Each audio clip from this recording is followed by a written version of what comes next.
Sortuketa eta Iratzar Fundazioak Iparrorratz zikloa deiturikoa martxan jarriko dugu. Eta bertan, trebakuntza politikoari beste begirada bat edo beste helburua jarriko diogu, ez da izango horren beste ezaguntza transferitzea edo memoriaz ikasteko ariketa bat, baizik eta jakintza kolektiboki eraikitzeko ariketa izango da, guztiok elkarlanean egiteko ariketa bat, elkartopatzeko gune bat, gogoetarako gune bat, hausnarketarako gune bat.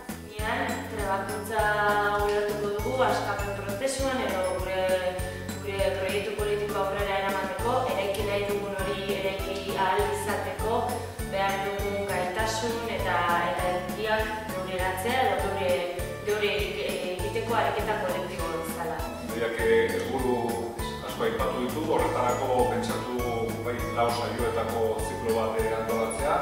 Lehenengoa erreparatuko diogu iraganari eta nondik gatozen galderari erantzun nahiko diogu denak elkarrekin. Bigarrengoa nun gauden aztertuko dugu eta egungo korapilo nagusiak denen artean askatzen saiatuko gara. Hirugarrena nora goaz eta gure proiektu politikoaren eta estrategiaren inguruan arituko gara eta azkenik estrategia hori eta borroka hori eta lan hori nola garatu nahi dugun aztertuko dugu, eztabaidatuko dugu eta denen artean seguro goza polita diren ikasiko dugula.